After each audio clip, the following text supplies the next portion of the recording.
So hello everyone, आज हम लेने वाले हैं एस वाई बी कॉम का जो हमारा बिजनेस लॉ 2 जो है सेमेस्टर 4 का, उसका आज हम लोग लेक्चर नंबर 7 लेने वाले हैं। जिसके अंदर आज हम ना क्लासिफिकेशन ऑफ कंपनी को फिनिश कर देंगे। ठीक है, कि क्लासिफिकेशन जो अलग अलग जो टाइप्स की जो कंपनीज है, जैसे होल्डिंग सब्सिडरी कंपनी या फिर जो स्मॉल कंपनी है, फॉरेन कंपनी, गवर्नमेंट कंपनी, उन सारे जो बचे हुए हमारे टाइप्स के जो कंपनीज है उनको आज के लेक्चर में हम लोग फिनिश कर देंगे एंड देन नेक्स्ट लेक्चर में इनकॉर्पोरेशन ऑफ कंपनी को देखेंगे। ठीक है, तो पहली बात तो सॉरी, काफ़ी लेट लेक्चर ले रहा हूँ मैं, क्योंकि थोड़ा मैं बिज़ी हो गया था, अदर काम कुछ और काम आ गए थे इसकी वजह से। बट कोई नहीं, अभी लेक्चर लेते हैं। तो देखो, सबसे पहले हम लोग पिछले लेक्चर में मैंने आपको बताया था कि पब्लिक कंपनी क्या होती है, प्राइवेट कंपनी क्या होती है और वन पर्सन कंपनी क्या होती है। ठीक है, नाउ आज हम लोग होल्डिंग एंड सब्सिडरी और जो बचे हुए टॉपिक्स उनको लेंगे। तो सबसे पहले मैं आपको ये समझा देता हूँ कि एक होल्डिंग कंपनी और एक सब्सिडरी कंपनी किसे कहा जाता है। ठीक है, कौन होल्डिंग कंपनी होती है, कौन सब्सिडरी कंपनी होती है, इनका मतलब क्या होता है। तो देखो, मैं आपको इजीली समझा देता हूँ। जैसे कि देखो, होल्डिंग एंड सब्सिडरी कंपनी का बेसिकली एक रिलेटिव टर्म होता है कि अगर मान लो कोई कंपनी बोल रही है कि मैं एक होल्डिंग कंपनी हूँ, तो यहाँ पर ये हो जाता है कि जो दूसरी कंपनी होती है वो बोलती है तब मैं एक सब्सिडरी कंपनी हूँ। ठीक है, अब होल्डिंग एंड सब्सिडरी क्या होता है, तो देखो जैसे कि समझ लो कि ये जो कंपनी है, ठीक है, इस कंपनी का नाम है एच कंपनी। ठीक है, एच कंपनी नाम है। ठीक है, हिमालय कंपनी जैसे कोई भी कंपनी मान लो, तो इस कंपनी का नाम है एच कंपनी। ठीक है, अब ये जो एच कंपनी है और ये दूसरी जो कंपनी, इसका नाम है एस कंपनी। ठीक है, सुपर कंपनी, एस कंपनी, जो भी नाम है इसका। ठीक है, तो ये एस कंपनी है। अब देखो, ये जो एच कंपनी और ये दो एस मतलब एक एस कंपनी। ठीक है, अब देखो होता क्या है, देखो नॉर्मली जैसे हम लोग रहते हैं ना, हम लोग किसी भी कंपनी के शेयर्स को खरीद लेते हैं। एंड आप कह सकते हो, अगर हम किसी कंपनी के शेयर्स को खरीद लेते हैं, उस कंपनी के हम एक टाइप से ओनर बन जाते हैं। ठीक है, तो ऐसे ही क्या होता है कि ये जो कंपनी होती है, अगर कोई भी कंपनी मान लो अगर दूसरी कंपनी के अंदर मेजॉरिटी ऑफ द शेयर्स को अगर वो खरीद लेती है, ठीक है, जैसे यहाँ पर ये जो एच कंपनी है, अगर मान लो इस एस कंपनी के 50% से ज़्यादा, 50% से ज़्यादा मतलब कि 51% हो गया या फिर जितना भी 60%, 50% से ज़्यादा अगर कंपनी के शेयर्स को ये खरीद लेती है एच कंपनी, इस एस कंपनी के, तो ऐसे टाइम पर बोला जाएगा कि ये जो एस कंपनी है वो सब्सिडरी कंपनी है किसकी, एच कंपनी की। ठीक है, एंड ये जो एच कंपनी है वो होल्डिंग कंपनी है किसकी, एस कंपनी की। ठीक है, मतलब ये होल्डिंग कंपनी बन जाएगी और ये सब्सिडरी कंपनी बन जाएगी। ठीक है, तो बेसिकली देखो, कोई भी कंपनी जो है, अगर आप चाहते हो कि उस कंपनी को आप अपना सब्सिडरी कंपनी बनाना चाहते हो, तो दो तरीके से आप किसी भी कंपनी को अपनी सब्सिडरी कंपनी बना सकते हो। ठीक है, एक तो आप उसके वोटिंग राइट्स को खरीद लो। ठीक है, वोटिंग राइट्स को खरीदने का मतलब मेजॉरिटी जो वोटिंग राइट्स है जो है वो आपके पास आ जाते हैं। ठीक है,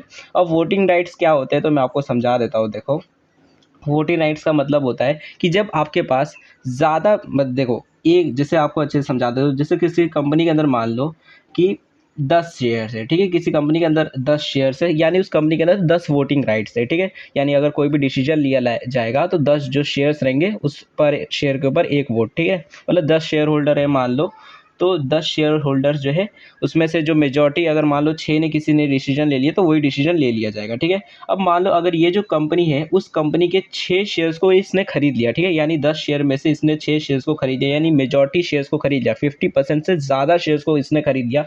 तो ऐसे टाइम पर बोला जाएगा कि इसके पास, क्योंकि मेजॉरिटी वोट का जो है पावर है कि भाई कोई भी डिसीजन लेगा तो ये उसके ऊपर बोल देगा कि हाँ भाई मैं ये डिसीजन लेना चाहता हूँ, तो ऐसे टाइम पर बोला जाएगा वो जो कंपनी है वो एक सब्सिडरी कंपनी है किसकी, एच कंपनी की। ठीक है, और ये जो एच कंपनी है होल्डिंग कंपनी बोली जाएगी। ठीक है, ऐसे ही मान लो किसी कंपनी के अंदर अगर 100 शेयर्स है, ठीक है, 100 शेयर्स है, एंड ऐसे टाइम पर अगर देखो, अगर कोई कंपनी चाहती है कि मेरी दूसरी कंपनी को होल्डिंग कंपनी सब्सिडरी कंपनी बना दो, तो ऐसे टाइम पर ये जो एच कंपनी है इसको इस कंपनी के 51 शेयर्स को खरीदना होगा। ठीक है, 50% से ज़्यादा खरीदना है, ज़रूरी नहीं है। जैसे यहाँ पर देखो, हमने 6 शेयर्स को खरीदा था। ठीक है, ऐसा हम नहीं कर सकते कि 10 शेयर है तो पहले 5-5 हमने शेयर्स ले लिए एंड देन एक शेयर्स का हमने आधा फाड़ कर रख लिया कि आधा शेयर हम रख लेते हैं, ऐसा नहीं कर सकते हम लोग। ठीक है, हम शेयर्स को टुकड़े में नहीं बांट सकते।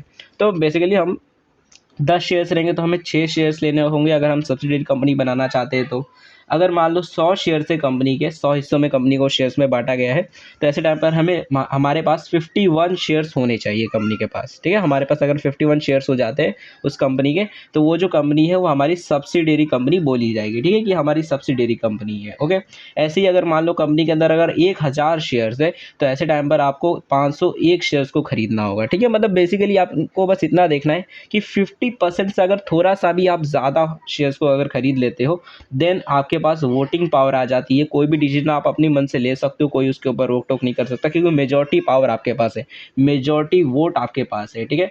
तो ऐसे टाइम पर वो जो कंपनी होगी, क्योंकि बोला जाएगा कि देखो, क्योंकि अब मेजॉरिटी वोट जो है, मेजॉरिटी जो डिसीजंस है वो आप ही लोगे, तो ये जो कंपनी एक कठपुतली की तरह बन जाएगी, ठीक है। ये आपके इशारों पे नाचने लगी, तो बेसिकली कठपुतली नहीं बोल सकते, तो यही बोल दिया जाएगा कि ये जो एस कंपनी है, ये इस कंपनी की सब्सिडरी अब कंपनी बन चुकी है, ठीक है। कि मतलब जो ये एच कंपनी बोलेगी वही ये एस कंपनी करेगी, ठीक है। तो इसलिए बोला जाएगा कि हाँ भाई ये एक सब्सिडरी कंपनी है, और क्योंकि इसको जो होल्ड कर रहा है इसके शेयर्स को, उस कंपनी को बोल दिया जाएगा वो एक होल्डिंग कंपनी है। ओके, तो मे भी आपको समझ आ गया होगा क्या होता है होल्डिंग कंपनी, सब्सिडरी कंपनी।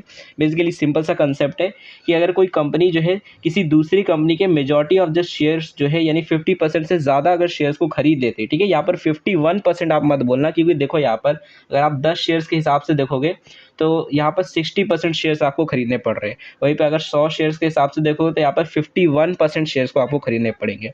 वहीं पे अगर आप 1000 शेयर्स देखोगे तो यहाँ पर ये 51% नहीं हो रहा है, ठीक है, ये 0.1 में आ जा रहा है। तो ऐसे टाइम पर देखोगे तो मतलब आप 51% नहीं बोल सकते कि आप 51% या फिर उससे ज़्यादा शेयर को खरीदो यहाँ पर, इसलिए ये सीधा बोला गया है कि मतलब मोर देन 50% अगर आपके पास शेयर्स होते हैं तो वो जो कंपनी रहेगी आपकी सब्सिडरी कंपनी बन जाएगी, और जो कंपनी उस शेयर्स को होल्ड कर रही रहेगी ऐसी कंपनी को बोल दिया जाएगा वो होल्डिंग कंपनी है, ठीक है। क्योंकि बेसिकली मेजॉरिटी जो डिसीजंस है वो यही कंपनी ले रही है, तो बोल दिया जाएगा भाई ये तो खुद से कुछ कर ही नहीं पा रही है, तो इसलिए बोल दिया जाएगा ये तो इसी की सब्सिडरी कंपनी बोल दी जाएगी, ठीक है। अब एक और तरीका भी होता है कि आप जो है कंपनी को, दूसरी कंपनी को जो है अपनी सब्सिडरी कंपनी बना सकते हो, ठीक है। वो तरीका होता है कि जो कंपनी के जो बोर्ड ऑफ डायरेक्टर्स होते हैं, ठीक है, जो कंपनी के जो बोर्ड ऑफ डायरेक्टर्स होते हैं, जो सारे वर्क को कंट्रोल करते हैं, सारी चीज़ों को करते हैं, अगर उनके आप अपॉइंटमेंट और उनके जो बेसिकली डिस्चार्ज है, मतलब उनको निकालने और उसको अपॉइंट करने का अगर आपके पास मेजॉरिटी पावर आ जाती है, कि अगर मान लो कंपनी के अंदर 10 बोर्ड ऑफ डायरेक्टर्स है, ठीक है, और 10 में से 6 जो है वो आपके हैंडल हाथ, मतलब आपके हाथों के इशारों में चल रहे, कि आप चाहो तो जब चाहो 6 को निकाल सकते हो, जब चाहो उन्हें अपॉइंट कर सकते हो, मतलब उनके डिसीजंस को आप कंट्रोल कर सकते हो 6 बोर्ड ऑफ डायरेक्टर्स को। तो ऐसे टाइम पर भी बोल दिया जाएगा कि आप जो है आप बेसिकली ये जो कंपनी है ये आपकी सब्सिडरी कंपनी है, ठीक है। तो मतलब दो तरीके से आप किसी भी कंपनी को अपनी सब्सिडरी कंपनी बना सकते हो, या तो बोर्ड ऑफ डायरेक्टर का जो कंपोजिशन है उनको कंट्रोल कर लो, मतलब मेजॉरिटी बोर्ड ऑफ डायरेक्टर्स के कंपोजिशन 10 है तो 10 में से मिनिमम 6 या फिर उससे ज़्यादा अगर हो जाते हैं तो वो भी ठीक है, या फिर आप जो मतलब बेसिकली 50% 1.5 मतलब बेसिकली कि 50% से ज़्यादा अगर आप जो टोटल शेयर कैपिटल है उसके अंदर अगर आप खरीद लेते हो एंड देन आपके पास वोटिंग पावर आ जाता है उतना, तो ऐसे टाइम पर बोल दिया जाएगा कि वो जो कंपनी है, क्योंकि उसके सारे डिसीजन आप ही ले रहे हो, तो ऐसे टाइम पर उस कंपनी को बोल दिया जाएगा वो आपकी सब्सिडरी कंपनी है, ठीक है। तो दो तरीके से आप किसी भी कंपनी को अपनी सब्सिडरी कंपनी बना देते हो, और जो भी इस बेसिकली इन चीज़ों को कंट्रोल कर रहा है, मतलब जो कंपनी शेयर्स को खरीद रहा है, जो होल्ड कर रहा है, उस कंपनी को होल्डिंग कंपनी बोल दिया जाता है, ठीक है। तो यहाँ पर बेसिकली यही चीज़ है, तो यही लिखा हुआ है सेक्शन 2 क्लॉज 46 में, यही बोला गया है कि होल्डिंग कंपनी का मतलब होता है इन relation to one or more other companies. मतलब होल्डिंग कंपनी का मतलब बेसिकली ये होता है कि एक रिलेशन होता है एक कंपनी या फिर और कोई बहुत सारी कंपनीज का, means a company of which such companies are subsidiaries companies. मतलब क्या कि एक ऐसा रिलेशन होता है कि ये जो हमारी कंपनी है इसका किसी एक कंपनी या फिर बहुत सारे ऐसे कंपनी के साथ रिलेशन होता है। कैसा रिलेशन होता है? तो सब्सिडरी कंपनी का रिलेशन होता है कि ये जो सारी कंपनीज होती है जिसके इसने शेयर्स खरीद के रखे हुए हैं वो इसकी सब्सिडरी कंपनी बन जाती है, ठीक है। तो ऐसी जो मतलब कंपनी होती है जो होल्ड करती है ढेर सारी सब्सिडरी कंपनी या फिर कोई भी एक पर्टिकुलर सब्सिडरी कंपनी, तो ऐसे टाइम पर बोल दिया जाएगा जो कंपनी होल्ड कर रही है एक सब्सिडरी कंपनी को उसे होल्डिंग कंपनी बोल दिया जाएगा, ठीक है। मतलब आपके पास एक सब्सिडरी कंपनी है तो आप एक होल्डिंग कंपनी बोले जाओगे, ठीक है। यही चीज़ बोली गई है कि अगर कोई सब्सिडरी आपकी कोई सब्सिडरी कंपनी है तो अब वो जो सब्सिडरी कंपनी है उसके लिए आप एक होल्डिंग कंपनी हो, ठीक है। मतलब सिंपल सी बात है, रिलेशन वाला है, ओके। एक रिलेटिव टर्म है कि अगर सामने वाला होल्ड आपका सब्सिडरी है तो उसके लिए आप जो हो होल्डिंग कंपनी हो, ओके।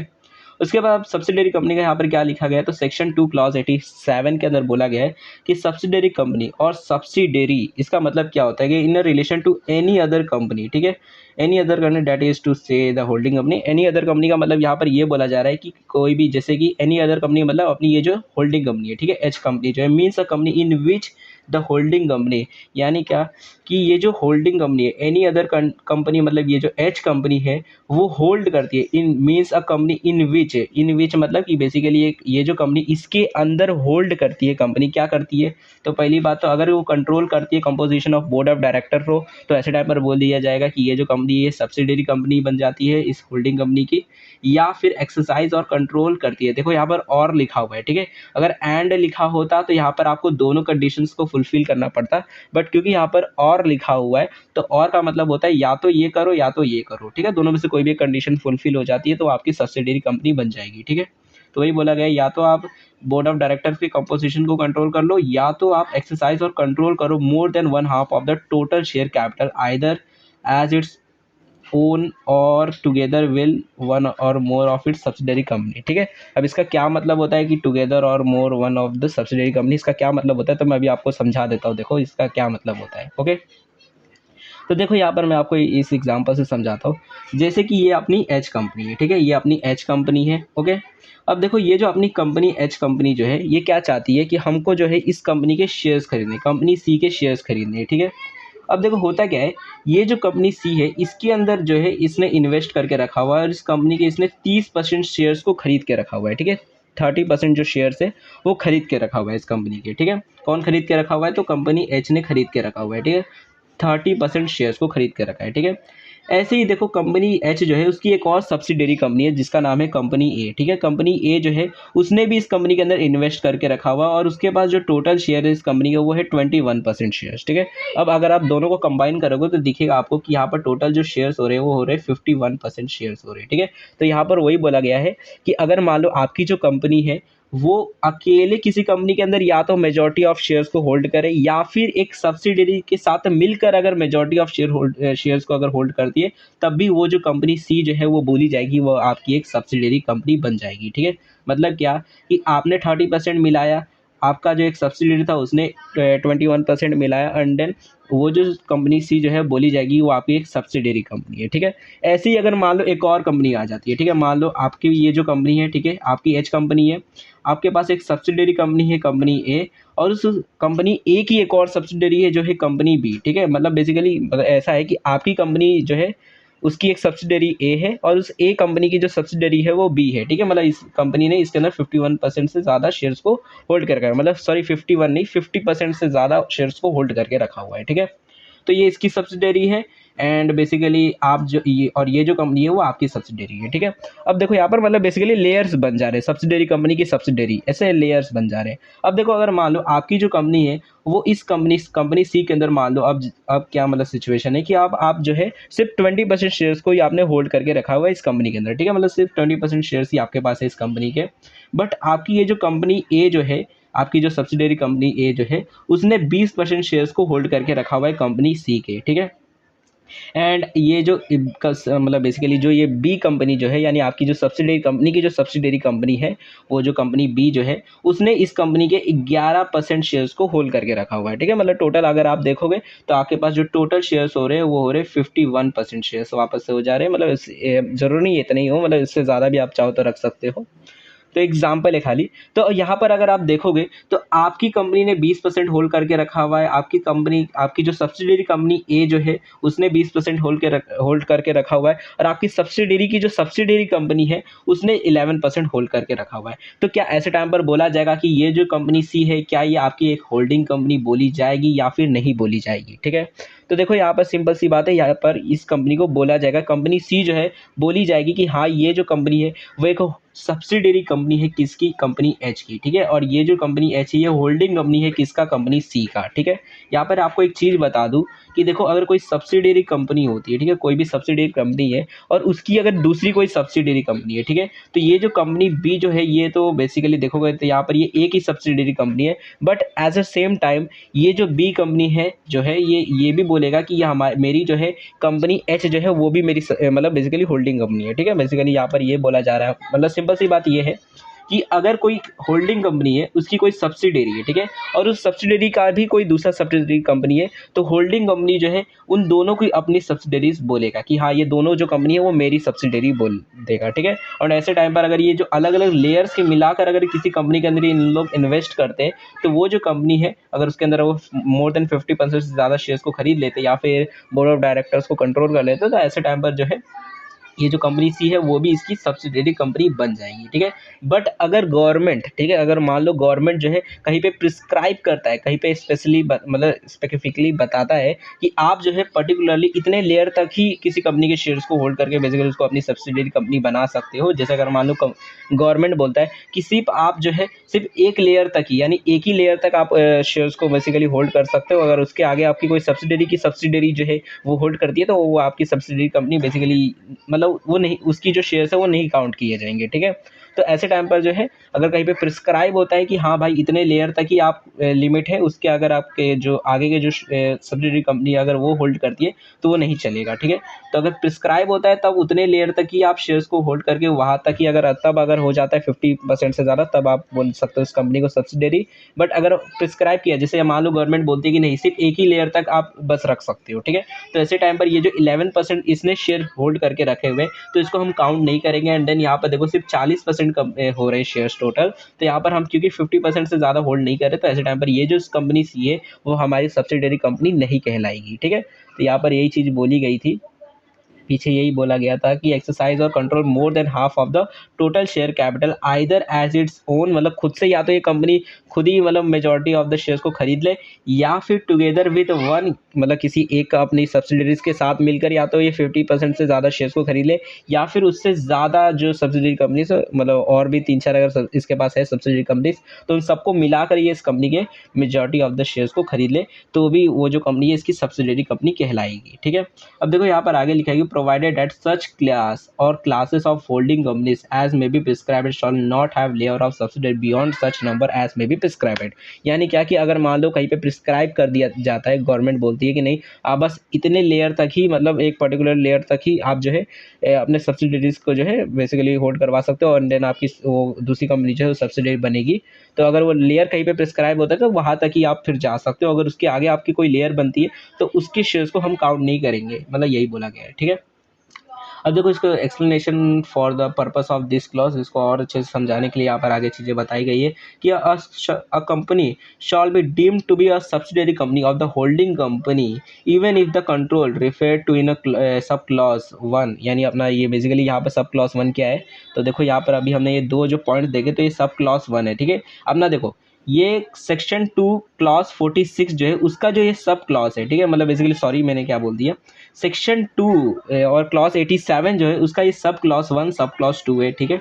तो ये जो सब क्लॉज 1 और सब क्लॉज 2 जो है इसकी यहाँ पर बात की जा रही है कि company shall be deemed to be a subsidiary company, यानी एक कंपनी जो है उसको हम मान लेंगे, डीम्ड का होता है, डीम्ड जो है उसका मतलब होता है कि हम मान लेंगे कि वो हमारी सब्सिडियरी कंपनी एक होल्डिंग कंपनी की, even if the control refer to in, मतलब बेसिकली जो क्लॉज 1 और जो क्लॉज 2 में बोला गया is of another subsidiary company of the holding company. यानी क्या कि हम सिंपल सी बात ये बोली जा रही है कि हम ये मान लेंगे, जैसे मैंने अभी आपको बताया कि हम ये मान लेंगे कि ये जो सब्सिडियरी बी जो कंपनी है वो इसकी होल्डिंग, बेसिकली ये जो एच कंपनी है वो इसकी होल्डिंग कंपनी बन जाएगी, ठीक है। कैसे, यहाँ पर देखोगे कि इसका जो मेजॉरिटी ऑफ द शेयर्स जो है वो कौन होल्ड कर रहा है, वो तो कंपनी ए होल्ड कर रही है, ठीक है। बट क्योंकि कंपनी ए जो है वो इसकी सब्सिडियरी है तो हम ये मान लेंगे कि ये जो कंपनी बी जो है वो भी डीम्ड सब्सिडियरी कंपनी है किसकी, कंपनी एच की, ठीक है। तो यही बोला गया है कि हम ये मान लेंगे चाहे उस ये जो कंपनी इसने डायरेक्टली इन्वेस्ट नहीं किया है बट क्योंकि इसकी सब्सिडियरी ने इन्वेस्ट किया तो ऐसे टाइम पर बोल दिया जाएगा कि ये जो कंपनी बी है वो भी इसकी सब्सिडियरी कंपनी कहलाएगी, ठीक है। तो वही यहाँ पर बोला गया है। उसके बाद आगे लिखा है, देखो नेक्स्ट यहाँ पर पॉइंट में लिखा गया है कि the composition of a company's board of director shall be deemed to be controlled by another company if that other company by exercise of some power exercisable by its as its discretion can appoint or remove all or majority of the directors, ठीक है। यानी क्या कि हम कब बोलेंगे कि भाई आपकी जो कंपनी है वो मेजॉरिटी ऑफ द डायरेक्टर्स को कंपोजिशन को कंट्रोल कर रही है, तो देखो हम ये तब बोलेंगे जब कोई कंपनी जो है उसके पास ये पावर आ जाती है कि किसी भी वो डायरेक्टर को अपॉइंट कर सकता है और रिमूव कर सकता है। ऐसे टाइम पर अगर उसके पास ये पावर आ जाती है कि वो मेजॉरिटी ऑफ द डायरेक्टर्स को अपॉइंट और रिमूव कर सकता है तो ऐसे टाइम पर बोल दिया जाएगा कि हाँ भाई आपकी जो वो जो कंपनी है वो डीम्ड आपकी सब्सिडियरी कंपनी बोल दी जाएगी, चाहे आपने उस कंपनी में शेयर्स खरीदे हो या ना हो, ठीक है। अगर मान लो आपके पास ये अथॉरिटी आ जाती है कि आप मेजॉरिटी शेयर जो डायरेक्टर्स हैं उनके अपॉइंटमेंट और रिमूवल को कंट्रोल कर पा रहे हो, ठीक है, तो वो जो कंपनी है वो आपकी डीम्ड सब्सिडियरी कंपनी मान ली जाएगी, ओके। उसके बाद आगे लिखा है कि the expression company include any body corporate, ठीक है, मतलब बेसिकली वही चीज़ बोली गई है कि कंपनी जो है उसका मतलब होता है कि कोई भी बॉडी कॉर्पोरेट है तो उसी के अंदर इंक्लूड हो, ठीक है। उसके आगे लिखा है layer in a relation to holding company means its subsidiary or subsidiaries, यानी क्या लेयर का क्या मतलब होता है? लेयर का मतलब ये होता है कि कोई कंपनी है और उसकी मतलब कोई होल्डिंग कंपनी है और उस होल्डिंग कंपनी के अंदर बहुत सारी उसकी सब्सिडरीज है या फिर मतलब सब्सिडरी की सब्सिडरीज है, ठीक है, ऐसे, ठीक है। तो holding company is controlling composition of board of director का क्या है यहाँ पे लिखा है? पहला तो it control the composition of board of directors of its subsidiary company, यानी क्या कि अगर उसकी जो सब्सिडरी कंपनी है और उसके अगर वो बोर्ड ऑफ डायरेक्टर की कंपोजिशन को कंट्रोल करता है तो ऐसे टाइम पर बोल दिया जाएगा कि हाँ भाई वो जो कंपनी है इसकी सब्सिडरी कंपनी है, ठीक है। दूसरा पॉइंट में क्या बोला था कि holding majority of shares of the subsidiary company, कि अगर हमारे पास 50% से ज़्यादा अगर शेयर्स होते हैं, 50% नहीं चलेगा, 50% से अगर एक भी ज़्यादा अगर हमारे पास शेयर आ जाते हैं तो ऐसे टाइम पर बोल दिया जाएगा वो जो कंपनी हमारी सब्सिडरी कंपनी है, ठीक है। तो holding company exercise or control more then one half of the total share capital either of its own or together with one or more of its subsidiary company, वही चीज़ वापस से बोली गई है, ठीक है।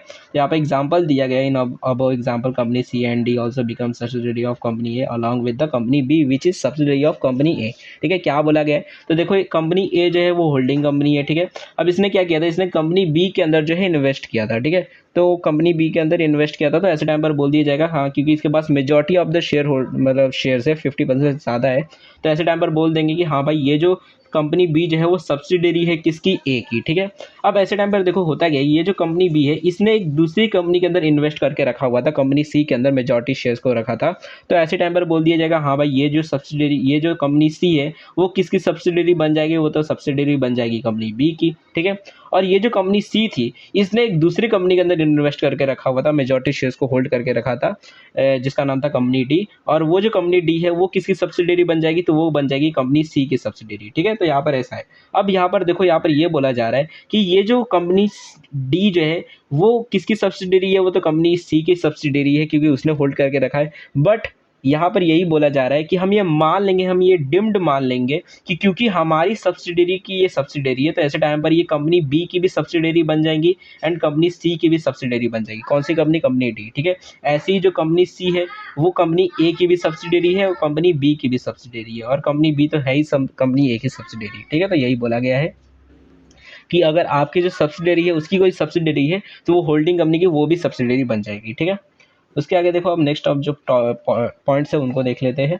अब देखो यहाँ पर लिखा हुआ है कि subsidiary company not to hold shares in its holding company, मतलब क्या यहाँ पर बोला जा रहा है कि देखो अगर कोई सब्सिडरी कंपनी है, ठीक है, बेसिकली जैसे यहाँ मान लो ये होल्डिंग कंपनी है और इसकी ये सब्सिडरीज कंपनीज है, तो ये जो सब्सिडरी कंपनी है वो अपनी होल्डिंग कंपनी के अंदर कोई भी शेयर्स को होल्ड नहीं कर सकती, ठीक है। मतलब बिल्कुल ऐसा हो जाएगा, मान लो कि ये हमारी होल्डिंग कंपनी है और ये सब्सिडरी कंपनी, अब क्योंकि इसने मेजॉरिटी 50% शेयर्स को होल्ड करके रखा हुआ है, मतलब मेजॉरिटी ऑफ द शेयर्स को होल्ड करके रखा हुआ है, तो ऐसे टाइम पर ये जो है मतलब बेसिकली ये इसकी सब्सिडरी कंपनी है। बट यहाँ पर यही सेक्शन 19 बोलता है कि लेकिन कोई सब्सिडरी कंपनी जो है वो अपने होल्डिंग कंपनी के शेयर्स को होल्ड नहीं रख सकती है, ठीक है, बेसिकली नहीं रख सकती, यही चीज़ बोली गई। क्योंकि देखो ऐसा हो जाता है अगर मान लो जैसे अब मैं 2 कंपनी बनाता हूँ, ठीक है, मैं क्या करता हूँ, मैं पैसे को टैक्स को चोरी करने के लिए या फिर अपने ब्लैक मनी को वाइट करने के लिए मैं क्या करता हूँ कि अपनी एक सब्सिडरी कंपनी बनाता हूँ और उसके अंदर इन्वेस्ट कर देता हूँ, ठीक है।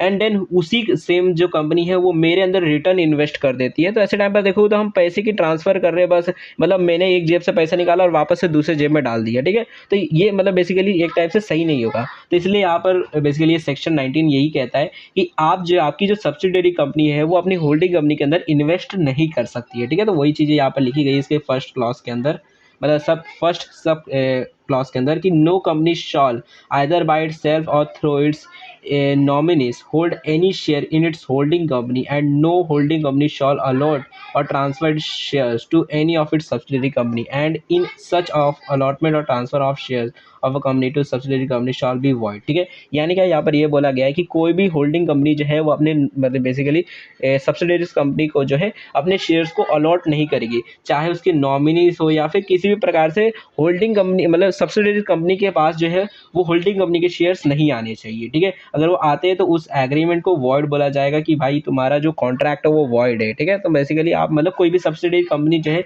वो होल्डिंग कंपनी के जो शेयर्स है वो होल्ड नहीं कर सकती है। बट कुछ केसेस होते हैं जहाँ पर बेसिकली एक सब्सिडियरी कंपनी जो है वो होल्डिंग कंपनी के शेयर्स को होल्ड कर पाती है, ठीक है। कुछ केसेस है तो यहाँ पर दिया गया है कौन से केसेस के अंदर एक सब्सिडियरी कंपनी होल्ड कर सकती है। तो लिखा है देखो, provided that nothing in this sub section shall apply to a case. मतलब क्या कि यहाँ पर जो हमने अभी सब सेक्शन के अंदर जो बात की है कि कोई भी होल्डिंग कंपनी जो है वो अपने शेयर्स को नहीं दे सकती सब्सिडियरी कंपनी को, वो चीज़ें जो है वो इन केसेस के अंदर अप्लाई नहीं होगी, ठीक है। यहाँ यानी कि क्या कि यहाँ पर जो है सब्सिडियरी कंपनी होल्ड कर सकती है अपने होल्डिंग कंपनी के शेयर्स को, ठीक है।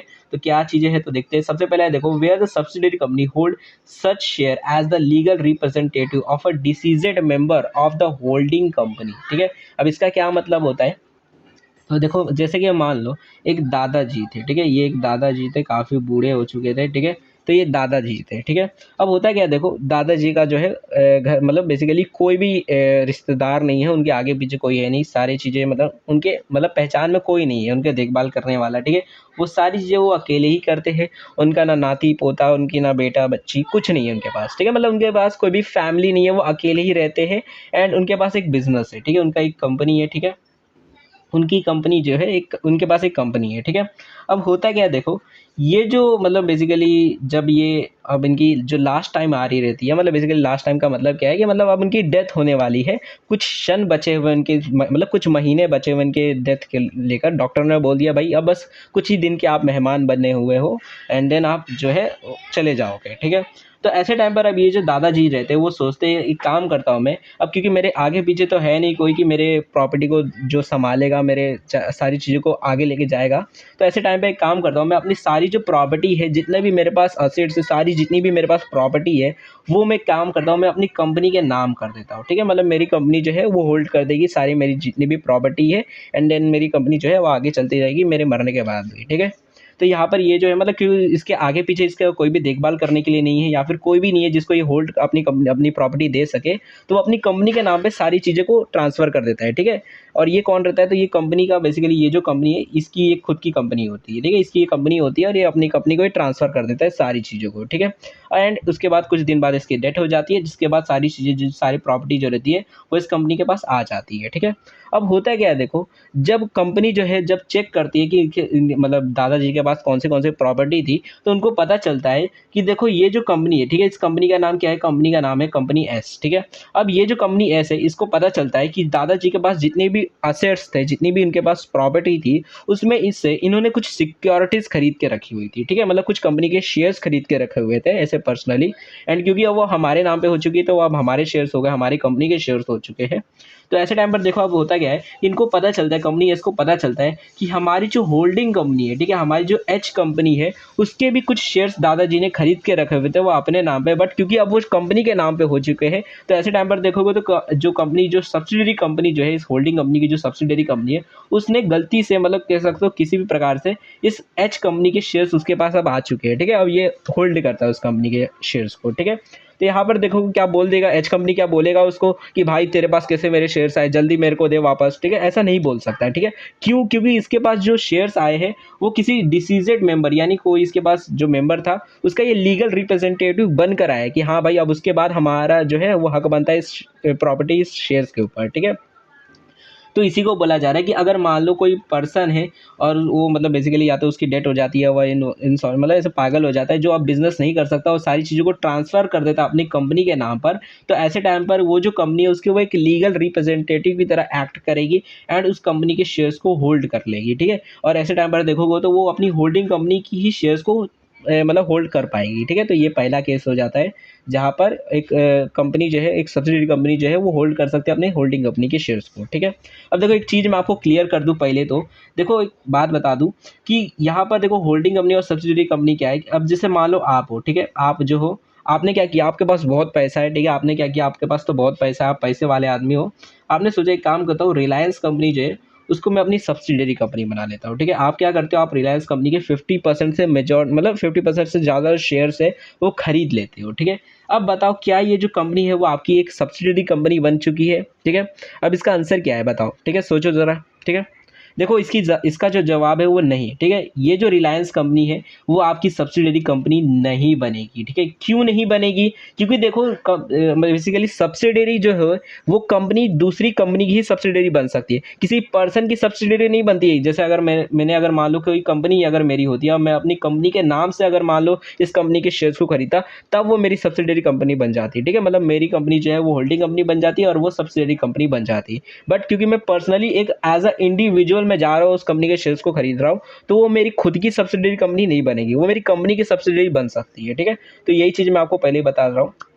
मतलब मैंने जो अभी एग्जांपल दिया, दादाजी जो थे वो इंडिविजुअली खुद के मतलब अपने से उन्होंने दूसरी कंपनी के शेयर्स को खरीद के रखा हुआ था, ठीक है। बट जब उनकी डेथ हो गई तो वो जो शेयर्स जब ट्रांसफर हुए उस सब्सिडरी कंपनी के, मतलब बेसिकली जो सब्सिडरी कंपनी जो है उसके पास जब ट्रांसफर हुए, तो ऐसे टाइम पर वो जो कंपनी है अब उसके पास गलती से मतलब किसी भी प्रकार से जो दूसरी होल्डिंग कंपनी जो है उसके शेयर्स आ चुके हैं, ठीक है। तो मतलब यहाँ पर मैं आपको मतलब क्लियर करते जाऊँ कि हाँ भाई, कोई सिंगल पर्सन जो है वो अपनी खुद की सब्सिडरी कंपनी नहीं बना सकता, एक कंपनी ही दूसरी कंपनी को अपनी सब्सिडरी कंपनी बना सकती है, ठीक है। आप किसी कंपनी को सब्सिडरी कंपनी नहीं बना सकते एज अ इंडिविजुअल, आपकी कंपनी होगी तो वो बना सकती है, ठीक है।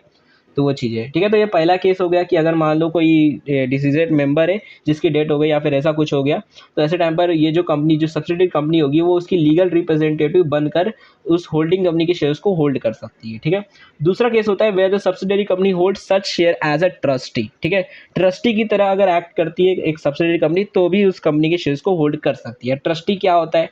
तो जैसे मान लो अब यही दादाजी जो है, ठीक है, दादाजी जो है अब उनकी डेथ होने वाली है दादाजी के, लेकिन यहाँ पर कुछ बेसिकली लोग हैं इनके आगे पीछे जो इनका ख्याल रख सकते हैं, ठीक है। कौन लोग हैं? तो एक छोटा सा बच्चा है जो कि अभी 10 साल का है, ठीक है। 10 साल का अभी नाबालिग बच्चा है जो अभी मेजर नहीं हुआ है, ठीक है। बट अब दादाजी जो है दादाजी जानते ही दुनिया बड़ी जालिम है, अगर मैं इसके ऊपर मतलब सारी प्रॉपर्टी इसके नाम करके चला जाऊँ तो मेरे जो मतलब दूर दूर के जो बहुत दूर के जो रिश्तेदार होंगे वो इसको मतलब परेशान करके रख देंगे, ठीक है। हो सकता है इसको मार देंगे और इसकी प्रॉपर्टी को छीनने के लिए। तो एक काम करता हूँ अब क्योंकि मैं तो कुछ ही दिन का मेहमान बचा हुआ, तो एक काम करता हूँ, मेरी जितनी भी प्रॉपर्टी है, ठीक है, मेरी जितनी भी प्रॉपर्टी है मैं अभी मतलब अपने जो पोता है उसको ट्रांसफ़र नहीं करूँगा। मैं एक काम करता हूँ, मैं अपनी जो कंपनी है, कंपनी का नाम क्या है? कंपनी एस, ठीक है। कंपनी को मैं एक काम करता हूँ, ट्रांसफ़र कर देता हूँ। एंड मतलब मैं कंपनी को ऐसा नहीं कि मैं कंपनी के नाम पर वो दे रहा हूँ सारी प्रॉपर्टी, मैं बस उसको एज अ ट्रस्टी बना कर रखा हुआ कि जब तक मेरा जो ये पोता जो है, मतलब मेरा जो ग्रैंड चाइल्ड जो है, ग्रैंडसन जो है, वो जब तक मेजर नहीं हो जाता, यानी 18 प्लस नहीं हो जाता, यानी खुद से अभी कमाने खाने लायक नहीं हो जाता, तब तक जो है ये सारी जो प्रॉपर्टी है वो कौन होल्ड करके रखेगा? ये सब्सिडरी कंपनी होल्ड करके रखेगी। और एक बार जैसे ही आप ये जो पोता है वो बड़ा हो जाएगा, मेजर बन जाएगा, तो वो सारी प्रॉपर्टी जो है वो वापस से उस पोते के पास ट्रांसफ़र हो जाएगी, ठीक है। तो यहाँ पर सिर्फ ये जो एस कंपनी जो है वो सिर्फ एक ट्रस्टी की तरह काम करेगी, ठीक है। अब पता चलता है एस कंपनी को कि भाई दादाजी तो लुढ़क गए, ठीक है, और उनके पास प्रॉपर्टी आ गई। अब जब प्रॉपर्टी चेक की गई तो वहाँ पर पता चला कि जो होल्डिंग कंपनी है उसके भी कुछ शेयर्स है उसके अंदर। तो ऐसे टाइम पर देखो यहाँ पर ये जो कंपनी एस होगी वो होल्ड कर सकती है एज अ ट्रस्टी कि हाँ भाई हम जो है कंपनी की जो होल्डिंग कंपनी है उसके शेयर्स को रखेंगे, ठीक है। लीगल रिप्रेजेंटेटिव की तरह, मतलब बेसिकली एक ट्रस्टी की तरह कि हाँ भाई हम इस ग्रैंड चाइल्ड के बदले में उसका मतलब एक गार्डियन बनकर उसके बदले में सारे डिसीजंस को लेंगे, ठीक है, शेयर्स के मामले में, ठीक है। तो ये दूसरा एक सिचुएशन हो गया कि आप एक ट्रस्टी अगर बन जाते हो, कोई सब्सिडरी कंपनी एक ट्रस्टी बन जाती है तो वो भी होल्ड कर सकती है अपने होल्डिंग कंपनी के शेयर्स को, ठीक है। एंड तीसरा और लास्ट जो केस होता है वो ये होता है कि where the subsidiary company is a shareholder even before it become a subsidiary company of the holding company. यानी क्या कि कोई कंपनी है, ठीक है, मान लो ये बहुत पुरानी कंपनी है, ये 1976 की कंपनी है, ठीक है। एंड ये दूसरी कंपनी जो है वो भी 1989 की कंपनी है, ठीक है। अब होता क्या है, देखो आपकी जो कंपनी है 1976 की कंपनी, काफ़ी पुरानी कंपनी है, तो जब ये नई नई कंपनी बनकर आई थी तो उसी टाइम पर आपने इस कंपनी के शेयर्स को खरीद लिया, ठीक है। आपने सोचा भाई कंपनी अच्छी है, इस शेयर्स को खरीद ले, ठीक है। आपकी खुद की कंपनी है, कंपनी का नाम है कंपनी एच, ठीक है, और इसकी कंपनी का नाम है कंपनी एच, ठीक है। आपने उस कंपनी एच के जो है कुछ शेयर्स खरीदे थे। कब खरीदे थे? तो जब 1984 में जब इसका नया नया लॉन्च हुआ था IPO, तभी आपने खरीद लिया था, ठीक है, इसके शेयर्स को। बट अब आज का टाइम है 2000 2023, ठीक है, 2023 सॉरी 2024 चल रहा है, तो 2024 अब आ चुका है, ठीक है। अब आपके टाइम पे क्या हो रहा है कि आपका जो कंपनी है काफ़ी उसकी हालत ख़राब हो रही है, तो ऐसे टाइम पर कंपनी एच जो है उसने आपकी कंपनी के शेयर्स को खरीद लिया, मेजॉरिटी ऑफ शेयर को खरीद लिया, एंड देन आपकी जो कंपनी है उसकी एक सब्सिडरी कंपनी बन चुकी है उस, और आपकी वो जो कंपनी है वो आपकी होल्डिंग कंपनी बन चुकी है। बट क्योंकि आपने पहले से ही इस कंपनी के शेयर्स को खरीद के रखा हुआ था, तो आप चाहो तो उस कंपनी के शेयर्स को होल्ड करके रख सकते हो एज अ शेयर होल्डर, ठीक है। मतलब आपकी कंपनी उस होल्डिंग कंपनी के शेयर्स को रख सकती है अगर आपने उस मतलब सब्सिडरी कंपनी बनने से पहले ही अगर आपने शेयर्स को खरीद के रखा हुआ है, तो ऐसे टाइम पर आप जो है होल्ड कर सकते हो शेयर्स को, ठीक है। तो ये 3 सिचुएशंस है जहां पर एक सब्सिडरी कंपनी जो है वो अपनी होल्डिंग कंपनी के शेयर्स को खरीद सकती है। बट एक बार अगर आप सब्सिडरी कंपनी बन जाते हो, तो आपने जितने शेयर्स खरीदे उतने तो आप रख सकते हो, बट उससे अब और ज़्यादा अगर आप चाहते हो खरीदना, तो उससे ज़्यादा आप नहीं खरीद सकते। यानी मान लो आपने 10 शेयर्स खरीदे तो 10 रखो, 10 से ऊपर आप नहीं खरीद सकते शेयर्स को, एक बार आप सब्सिडरी कंपनी बन गए तब, ठीक है। अब देखो यहाँ पर आगे और भी कुछ चीज़ें लिखी गई है, प्रोवाइडेड फर्दर, ठीक है, और भी कुछ बातें ये कहना चाहता है डैट की the subsidiary company referred to in the preceding proviso shall have a right to vote at a meeting of the holding company only in respect of the share held by its as a legal representative or as a trustee as referred to in clause A और clause B of the said proviso। मतलब क्या कि देखो अभी हमने provisions पढ़े, 3 हमने देखे कि अगर मान लो आप एक लीगल रिप्रेजेंटेटिव बन जाते हो तो आप कंपनी के शेयर्स को होल्ड कर सकते हो, आप ट्रस्टी बन जाते हो तो भी कंपनी के शेयर्स को होल्ड कर सकते हो, या फिर पहले से आपने खरीद कर गए तब भी आप होल्ड कर सकते हो। बट अगर हम वोट के बारे में बात करें, ठीक है, जैसे वोटिंग राइट्स के बारे में बात करें कि क्या आपको वोटिंग राइट्स मिलेगा अगर आप एक सब्सिडरी कंपनी हो फिर भी आपके पास शेयर्स है कंपनी के, तो क्या आपको वोटिंग राइट मिलेगा? जब वोटिंग होगी तो आपको हक मिलेगा, आप भी वोट करो तो आपको मिलेगा हक, बट सिर्फ 2 सिचुएशंस के अंदर। यानी क्या कि अगर आप एक ट्रस्टी हो तब आपको वोटिंग राइट मिलेगा, अगर आप लीगल रिप्रेजेंटेटिव हो तब आपको वोटिंग का हक मिलेगा। बट अगर आपने मान लो पहले से शेयर्स को खरीद के रखा हुआ है, तब आपको बेसिकली कह सकते हो आपको हक नहीं मिलेगा वोट करने का, ठीक है, मतलब आपके पास ये राइट ही नहीं हुआ। क्यों? क्योंकि बेसिकली वो आपकी सब्सिडरी कंपनी वो आपको बोल देगी कि जो डिसीजन लेना है वो आपको बोल देगी यही वाला तुमको वोट करना है, देन आप वही वाला वोट करो, तो इसीलिए वहाँ पर वोटिंग राइट ही आपको नहीं मिलेगा, ठीक है।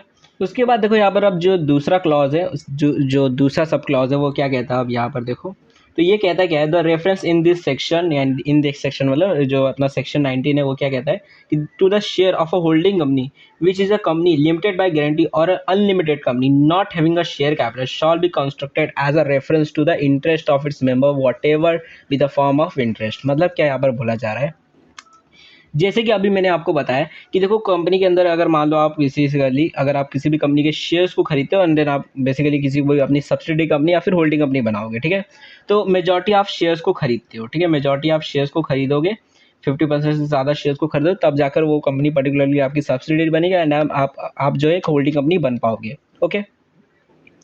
बट अगर हम 2 कंपनी की सिचुएशंस देखें, जैसे कि लिमिटेड बाय गारंटी और अनलिमिटेड जो कंपनी होती है, जो 2 टाइप्स की कंपनी होती है, इसके अंदर कुछ ऐसी सिचुएशंस होती है जहां पर आपके पास शेयर कैपिटल होता ही नहीं है, ठीक है। शेयर कैपिटल का मतलब क्या होता है पहले मैं आपको ये समझा दूं। देखो सबसे पहले जब हम देखो कंपनी बनाने जाते हैं तो हम आरओसी के पास जाते हैं, रजिस्ट्रार ऑफ ऑफिस मतलब रजिस्ट्रार ऑफ कॉर्पोरेशन के पास जाते हैं कि हाँ भाई हमको जो है अपनी कंपनी को रजिस्टर करना है, अपनी कंपनी को इनकॉर्पोरेट करना है, ठीक है, कंपनी बनानी है हमको, ठीक है। तो हम कंपनी बनाने के लिए जाते हैं, ठीक है। अब देखो होता क्या है वहाँ पर हम बेसिकली एक लिमिट देते हैं, यहाँ पर बैकग्राउंड में म्यूजिक बज रहा है बट कोई नहीं, इसको इग्नोर करो, ओके। तो देखो अब होता क्या है, देखो हम जब वहाँ पर अपना कंपनी बनाने जाते हैं तो वहाँ पर आरओसी जो रहता है वो हमसे पूछता है कि बताओ तुम्हारा जो कैपिटल रहेगा, जो मैक्सिमम जो कैपिटल रहेगा तुम्हारी कंपनी का वो कितना रहेगा, ठीक है। जैसे आप अगर मान लो बोलते हो भाई हमारी कंपनी का जो कैपिटल रहेगा मैक्सिमम वो रहेगा 10 करोड़ रुपए, ठीक है, 10 करोड़ रुपए आपका मैक्सिमम कैपिटल रहेगा हमारी कंपनी का, ठीक है। तो आरओसी बोलेगा जाओ तुम अपने मेमोरेंडम ऑफ एसोसिएशन जो है यानी एमओए के अंदर ये लिखवा कर लेके आओ कि हाँ भाई हमारा जो मैक्सिमम जो कैपिटल रहेगा वो रहेगा 10 करोड़ रुपए, ठीक है, 10 करोड़ रुपए हमारा मैक्सिमम कैपिटल रहेगा। और ये जो कैपिटल है इसको हम बोल देंगे ऑथराइज कैपिटल, ठीक है, मतलब इससे ऊपर हम अपने कैपिटल को नहीं बढ़ा सकते, अगर हम बढ़ाना चाहते हैं तो वापस से आरओसी के पास जाना पड़ता है, बट लोग नहीं बढ़ाते ज़्यादा कैपिटल, ठीक है। क्यों नहीं बढ़ाते? क्योंकि देखो अगर मान लो आप बोलते हो हमारा 100 करोड़ का हम कैपिटल रखेंगे तो उतना आपको स्टैम्प ड्यूटी देना पड़ता है, उतना टैक्स देना पड़ता है, तो लोग टैक्स को बचाने के लिए लोग बोलते हैं मतलब स्टार्टिंग में अपना कम ही रखते हैं, मतलब मान लो स्टार्टिंग में अगर बहुत ज़्यादा भी बड़ा बिजनेस नहीं कर रहे तो स्टार्टिंग में उन लोग अपना जो मैक्सिमम जो ऑथराइज जो कैपिटल रहता है वो थोड़ा सा ही रखते हैं कि कम हमको टैक्स देना पड़ेगा और जब जरूरत पड़ेगी तो वापस बढ़ा देंगे, ठीक है। क्योंकि जितना ज़्यादा अगर हमारा ऑथराइज कैपिटल रहेगा उतना ज़्यादा ड्यूटी भी लगेगा, उतना टैक्स भी लगता है, ठीक है। तो ऐसा नहीं कि आप जितना चाहो उतना रख लो, उसके ऊपर टैक्स भी लगता है, ओके। तो अब देखो ये सारी चीज़ें हैं। अब होता क्या है, देखो आपका जो ऑथराइज़ कैपिटल है वो 10 करोड़ रुपए है।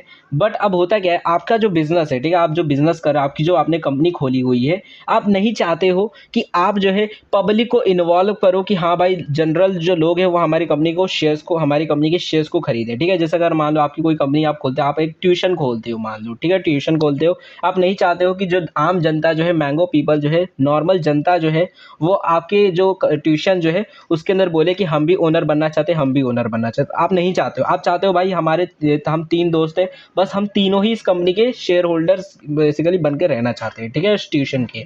तो ऐसे टाइम पर देखोगे तो वहाँ पर आप क्या कर रहे हो कि आपकी जो कंपनी है, वहाँ पर आप अपनी कंपनी के शेयर्स को अलॉट ही नहीं करना चाहते हो, शेयर्स को आप बेचना नहीं चाहते हो, इश्यू नहीं करना चाहते हो, तो वहाँ पर आपके पास शेयर कैपिटल है ही नहीं, ठीक है? शेयर कैपिटल का मतलब होता है बेसिकली जो सम टोटल आप कह सकते हो कि आप जो भी इश्यू करना चाहते हो शेयर्स को, आप बेचना चाहते हो कि हाँ भाई मैं अपनी कंपनी को शेयर्स को बेचना चाहता हूँ इतना अमाउंट तक, तो उस बेसिकली जो अमाउंट होता है उसको शेयर कैपिटल बोला जाता है। जैसे 10 करोड़ है, 10 करोड़ में से मान लो मैं चाहता हूँ कि मैं 9 करोड़ बेचना चाहता हूँ और बाकी के 1 करोड़ मैं अपने पास ही रखूँगा, मैं उसको बेचूँगा ही नहीं, छूऊँगा ही नहीं, तो उसको बोल दिया जाएगा वो शेयर कैपिटल है आपका, ठीक है?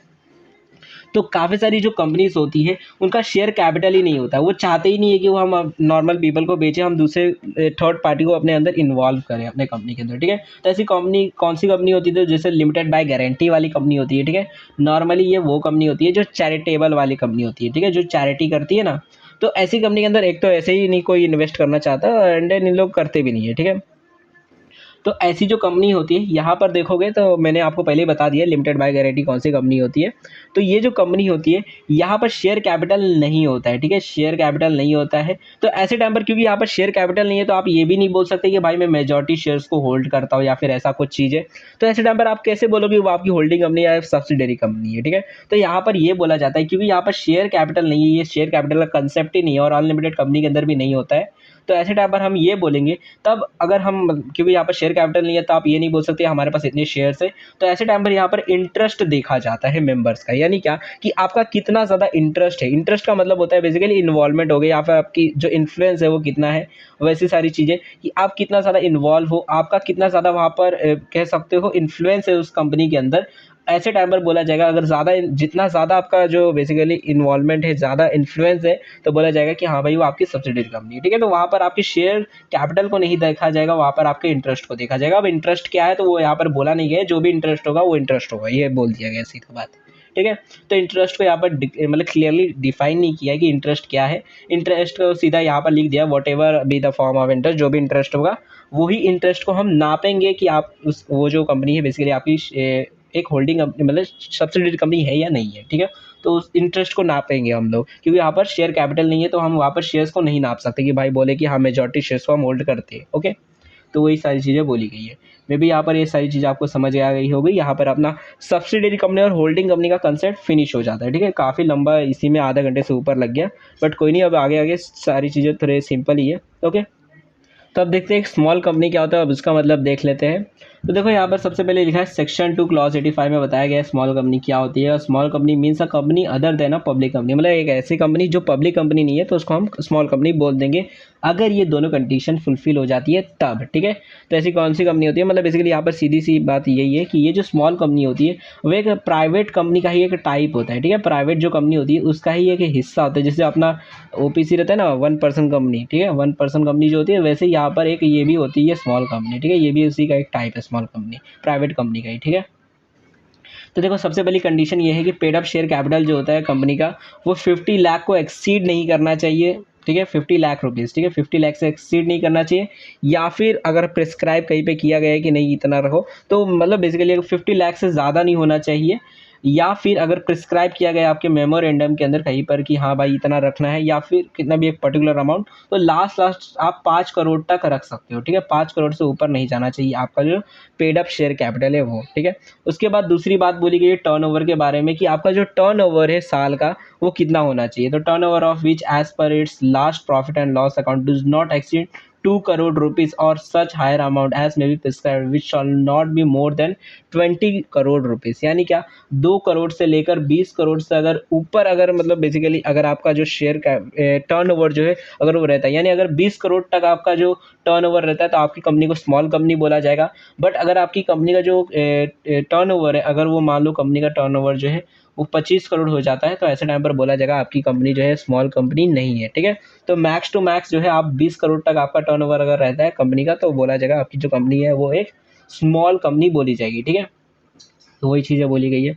उसके बाद आगे लिखा है कि provided eight nothing in this clause shawl B apply. ठीक है, मतलब बेसिकली यहाँ पर बोला गया है कि कुछ ऐसी भी सिचुएशन है, मतलब कुछ ऐसी कंपनीज होती है जो चाहे कितना भी मतलब मान लो उनका टर्नओवर मान लो 1 रुपया ही क्यों ना हो, ठीक है, मतलब कुछ कमाती नहीं है धमाती नहीं है, तब भी उस कंपनी को हम लोग स्मॉल कंपनी बिल्कुल भी नहीं बोलेंगे। ठीक है, मतलब ऐसी कंपनी को हम स्मॉल कंपनी में गिनेंगे ही नहीं, वो स्मॉल कंपनी होगी ही नहीं। ठीक है, ऐसी कंपनी को हम नहीं बोलेंगे। ठीक है, तो वो कौन से कंपनीज होती है तो मैं अभी आपको आगे बताता हूँ। पहले आपको ये दोनों वापस से मैं आपको बता दूँ कि 2 सिचुएशंस होती है। देखो, किसी भी कंपनी को अगर हम चाहते हैं कि भाई क्राइटेरिया बताएं कि हाँ ये कंपनी स्मॉल है या फिर बिग कंपनी है, तो हम बेसिकली 2 ही क्राइटेरिया है। पहला पेड अप शेयर कैपिटल, कि कंपनी का पेड अप शेयर कैपिटल कितना है, एंड कंपनी का टर्नओवर कितना है। ठीक है, अगर पेड अप शेयर कैपिटल जो है 5 लाख से लेकर अगर 5 करोड़ तक, मतलब 50 लाख से लेकर 5 करोड़ तक रहता है तो बोलेंगे स्मॉल कंपनी है, और अगर टर्नओवर जो है वो 2 करोड़ से 20 करोड़ तक रहता है तो बोलेंगे हाँ भाई ये स्मॉल कंपनी है। ठीक है, अगर उससे एक्सीड करता है अमाउंट तो बेसिकली उस कंपनी को स्मॉल कंपनी बोला नहीं जाएगा। ठीक है, एंड यहाँ पर बीच में और बोला गया है, तो या तो ये कंडीशन फुलफिल होनी चाहिए या तो ये, यानी कि अगर मान लो कंपनी का जो पेड अप शेयर कैपिटल है वो 5 लाख से ज़्यादा, मतलब 5 करोड़ से ज़्यादा है, 10 करोड़ है मान लो, बट उसका जो टर्न ओवर है वो सिर्फ 15 करोड़ ही है, तो ऐसे टाइम पर बोला जाएगा ये स्मॉल कंपनी में ही गिना जाएगा। मतलब दोनों में से एक भी कंडीशन फुलफिल हो जाती है तो आपकी कंपनी स्मॉल कंपनी में बोली जाएगी। बट कुछ ऐसी चीज़ें हैं, कुछ ऐसे केसेस है जहाँ पर आपकी कंपनी जो है स्मॉल कंपनी में नहीं गिनाएगी। वो कौन से केसेस है, तो देखो सबसे पहला तो एक होल्डिंग कंपनी और सब्सिडरी कंपनी। यानी क्या कि अगर मान लो आपकी कंपनी एक होल्डिंग कंपनी है, ठीक है, आपकी कंपनी होल्डिंग कंपनी, आप दूसरी कंपनीज में आपने बेसिकली इन्वेस्ट करके रखा हुआ है, तो हम कैसे बोल सकते हैं आपकी जो कंपनी है वो एक बेसिकली एक स्मॉल कंपनी है। ठीक है, आप दूसरे कंपनी में मेजॉरिटी शेयर्स को होल्ड करके रखे हुए हैं, तो आपकी कंपनी को हम बिल्कुल भी मतलब एक मतलब बेसिकली स्मॉल कंपनी में गिनेंगे नहीं। ठीक है, चाहे आपकी कंपनी कितना ही कम कमाती हो। वैसे ही अगर कोई सब्सिडरी कंपनी है तो देखो सब्सिडरी कंपनी के ऊपर जो है वो बड़े बड़े लोगों का हाथ है, वो होल्डिंग कंपनी का हाथ है, इतने बड़े बड़े लोग हैं, तो ऐसे टाइम पर उन कंपनीज को भी हम जो है स्मॉल कंपनी में नहीं गिनेंगे। ठीक है, चाहे कोई होल्डिंग कंपनी हो, चाहे कोई सब्सिडरी कंपनी हो, कितना भी उनका टर्नओवर कम हो, कितना भी पेड अप शेयर कैपिटल कम हो, उनको हम स्मॉल कंपनी में नहीं गिनने वाले हैं। ठीक है, उसके बाद दूसरा जो केस है वो ये है कि कंपनी रजिस्टर्ड अंडर सेक्शन 8 वाला। ठीक है, यानी अगर सेक्शन 8 वाला अगर कोई कंपनी होती है तो उनको भी हम स्मॉल कंपनी में बिल्कुल भी नहीं गिनेंगे। ठीक है, सेक्शन 8 वाली कौन सी कंपनी होती है, जो ऐसी कंपनी जो चैरिटेबल मोटिव से आती है। ठीक है, मतलब जो नॉन प्रॉफिट ऑर्गेनाइजेशन जो कंपनीज होती है जो चैरिटी करने के लिए आती है, तो ऐसी कंपनीज को भी हम स्मॉल कंपनी में बिल्कुल नहीं गिनेंगे। उसके बाद तीसरी जो कंपनी होती है company or a body corporate governed by any special act. ठीक है, यानी एक ऐसी कंपनी जिसके लिए एक स्पेशल एक्ट बनाया गया है, जैसे एलआईसी के लिए एलआईसी एक्ट आया था। ठीक है, आरबीआई एक्ट आया है, एसबीआई के लिए एसबीआई एक्ट आया था। ठीक है, मतलब तो बेसिकली अगर कोई पर्टिकुलर कंपनी है, मतलब बेसिकली कोई पर्टिकुलर कंपनी है जिसके लिए गवर्नमेंट ने एक स्पेशल एक्ट बनाया गया है, तो ऐसे टाइम पर उस कंपनी को तो हम बिल्कुल भी स्मॉल कंपनी में नहीं गिनने वाले हैं, चाहे कितना भी उसका पेड अप शेयर कैपिटल या फिर जो टर्नओवर हो बहुत कम हो, तभी उसे हम स्मॉल कंपनी में नहीं गिनेंगे, क्योंकि उसके लिए एक स्पेशल एक्ट लाया गया है, गवर्नमेंट ने स्पेशल एक्ट लाया गया है, तो ऐसी कंपनी को हम कैसे गिन सकते हैं। ठीक है, तो यहाँ पर 3 कंपनी से जिनको हम बिल्कुल भी बेसिकली स्मॉल कंपनी में नहीं गिनेंगे, चाहे होल्डिंग सब्सिडी कंपनी हो या फिर कोई सेक्शन 8 वाली कंपनी हो या फिर गवर्नमेंट ने कोई स्पेशल एक्ट लाया उस वो वाली कंपनी हो, तो उनको हम स्मॉल कंपनी में नहीं गिनेंगे। ठीक है, उसके बाद देखो नेक्स्ट है what is a body corporate. अब बॉडी कॉर्पोरेट क्या होता है, तो देखो बॉडी कॉर्पोरेट का मतलब क्या होता है, तो यहाँ पर लिखा है सेक्शन 2 क्लॉज 11 में बताया गया है कि बॉडी कॉर्पोरेट का मतलब होता है बॉडी कॉर्पोरेट या फिर corporation includes a company incorporated outside India but does not include. यानी क्या, एक ऐसी कंपनी जो बाहर देश में बनाई गई है, मतलब इनकॉर्पोरेट बाहर देश, मतलब दुनिया की किसी दूसरे देश में वो इनकॉर्पोरेट हुई है, बट बिजनेस कर रही है कहाँ पर, इंडिया में कर रही है या फिर कहीं पे भी कर रही है। ओके, तो ऐसी जो कंपनी होगी उनको हम बॉडी कॉर्पोरेट बोलेंगे, जो कि ये सारी चीज़ों को इंक्लूड नहीं करते हो तब, ठीक है। मतलब अगर ये सारी चीज़ें उनके अंदर नहीं है उन कंपनीज़ के अंदर, तब उन कंपनीज़ को हम बॉडी कॉर्पोरेट बोलेंगे या फिर कॉर्पोरेशन बोलेंगे, ठीक है।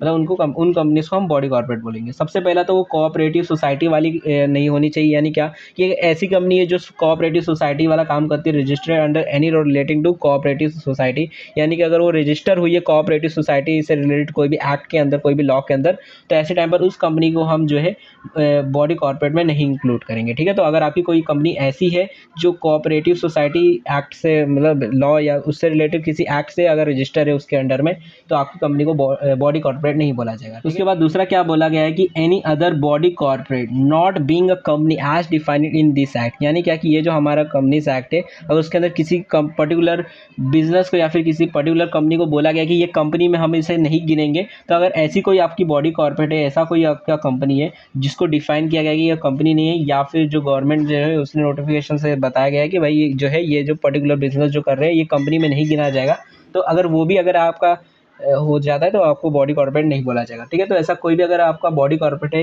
जिसको कंपनी में नहीं गिना जाता है, या फिर आपकी कोऑपरेटिव सोसाइटी के लॉ या फिर एक्ट के अंडर में आपने रजिस्टर किया है, तो ऐसे टाइम पर बॉडी कॉर्पोरेट के अंदर आप इंक्लूड नहीं होंगे। बट अगर ये दो चीज़ें नहीं होती है तो देन आप जो है एक बॉडी कॉर्पोरेट बोले जाओगे, ठीक है। आपको बोला जाएगा आपकी जो कंपनी है वो एक बॉडी कॉर्पोरेट है जो कि बाहर देश में इनकॉर्पोरेट हुई है, ठीक है। उसके बाद देखो अब आगे फॉरेन कंपनी के बारे में बताया गया है, दोनों चीज़ें एक ही है, ठीक है। सेक्शन 2 क्लॉज 42 क्या बोलता है फॉरेन कंपनी के बारे में। फॉरेन कंपनी का मतलब क्या होता है, ठीक है। तो फॉरेन कंपनी का मतलब होता है मीन्स एनी कंपनी और body corporate incorporated outside India, ठीक है। मतलब कोई भी ऐसी कंपनी जो बाहर देश में इनकॉर्पोरेट हुई है, जैसे अमेजॉन यूएसए में या फिर बाहर देश में, मतलब बेसिकली इनकॉर्पोरेट हुए, वहाँ पर उन्होंने अपनी कंपनी को रजिस्टर करवाया, बट बिजनेस किधर कर रही है, इंडिया में कर रही है। सैमसंग कंपनी बाहर देश में इनकॉर्पोरेट हुई है बट बिजनेस किधर कर रही है, इंडिया में कर रही है, ठीक है। मैकडोनल्ड्स बाहर कंपनी बाहर देश में, मतलब फॉरेन देश में जो है इनकॉर्पोरेशन इनका हुआ है, बट बिजनेस इनका किधर चल रहा है, इंडिया में चल रहा है, ठीक है। तो यहाँ पर ये जो कंपनी से एक फॉरेन कंपनीज इन्हें बोला जाएगा, ठीक है, जो कि which has a place of business in India whether by itself और थ्रू एन एजेंट, यानी चाहे तो वो खुद से कर रहे हैं बिजनेस या फिर उनके एजेंट कर रहे हैं फिजिकली और थ्रू इलेक्ट्रॉनिक मोड। जैसे अमेजॉन है, वो खुद से थोड़ी इधर बिजनेस कर रहा है, घर पे घर जा जाके बिजनेस कर रहा है, इलेक्ट्रॉनिकली देखोगे तो वो बिजनेस कर रहा है, ठीक है।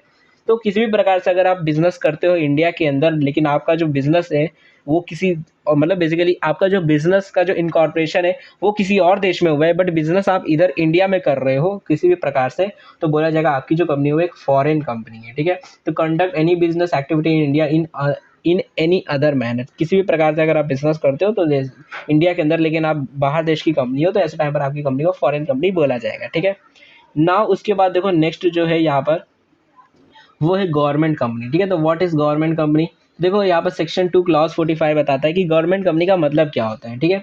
तो देखो यहाँ पर सीधी सी बात है, government company means any company in which not less than 51% of the paid up share capital is held by central government or by any state government or governments or partly by central government and partly by one or more state governments and include any company which is a subsidiary company of such government companies, ठीक है। अब इसका क्या मतलब हुआ, तो देखो काफ़ी थोड़ा इसमें 4 पॉइंट्स है, ठीक है।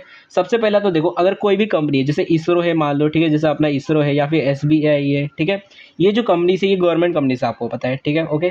अब देखो ये जो कंपनीज है, अगर मान लो ये जो कंपनी जैसे इसरो है, ठीक है, तो इसरो के अंदर देखोगे तो अपना जो सेंट्रल गवर्नमेंट है, अगर वो मान लो अकेले सेंट्रल जो गवर्नमेंट है यानी मोदी जी जो है, अगर वो 50% से ज़्यादा यानी 51% शेयर्स को जो है, यहाँ पर 51% बोला गया है, यहाँ पर 50% से ज़्यादा नहीं बोला गया है, तो अगर 51% शेयर जो है वो अगर सेंट्रल गवर्नमेंट जो है, ठीक है, अपना जो सेंट्रल गवर्नमेंट जो है वो अकेले अगर होल्ड करता है इस इसरो के अंदर, तो बोला जाएगा ये एक सरकारी, मतलब बेसिकली एक गवर्नमेंट कंपनी है, ठीक है।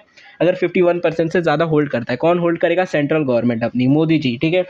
और अगर मान लो स्टेट गवर्नमेंट अगर होल्ड करती है, ठीक है, अगर मान लो हमारा जो स्टेट गवर्नमेंट, जैसे महाराष्ट्र गवर्नमेंट, मान लो कि महाराष्ट्र की कोई कंपनी है, ठीक है, कोई भी कंपनी है महाराष्ट्र की, और उसके अंदर अगर वो 51% जो शेयर्स है वो होल्ड करता है अकेले, या फिर बहुत सारे गवर्नमेंट्स मिलकर किसी एक पर्टिकुलर, जैसे एसबीआई हो गया, मान लो कि बहुत सारे, अगर मान लो स्टेट जो है वो मतलब बहुत सारे जो अलग अलग स्टेट गवर्नमेंट जो है सब मिलकर किसी एक पर्टिकुलर कंपनी के अंदर मेजॉरिटी जो मतलब 51% शेयर्स या फिर उससे ज़्यादा शेयर्स को अगर होल्ड करते हैं, पेड अप शेयर कैपिटल को होल्ड करते हैं, तो ऐसे टाइम पर बोला जाएगा कि वो जो कंपनी है वो गवर्नमेंट कंपनी बन जाएगी, ठीक है। पहला तो क्या है, पहला सेंट्रल गवर्नमेंट अगर 51% होल्ड करता है, दूसरा या तो गवर्नमेंट या फिर बहुत सारे गवर्नमेंट्स, ठीक है, या तो एक अकेला गवर्नमेंट, ठीक है, एक अकेला गवर्नमेंट या फिर ढेर सारे गवर्नमेंट्स, ठीक है, अगर होल्ड करते हैं किसी कंपनी की शेयर्स 51% से ज़्यादा तो वो गवर्नमेंट कंपनी बन जाएगी।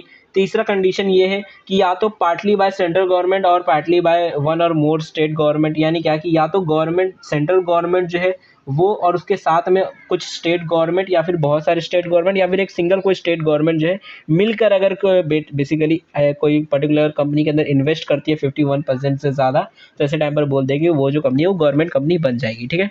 तो यहाँ पर ये है, सबसे पहला क्या है, सबसे पहला है देखो, या तो सेंट्रल गवर्नमेंट इन्वेस्ट करे 51% से ज़्यादा, या तो स्टेट गवर्नमेंट या तो गवर्नमेंट्स अलग अलग स्टेट के वो मिलकर इन्वेस्ट करे, या फिर partly by central government and partly by one or more state governments, ठीक है, तब जाकर वो जो पर्टिकुलर कंपनी जो रहेगी वो एक गवर्नमेंट कंपनी कहलाएगी, ठीक है।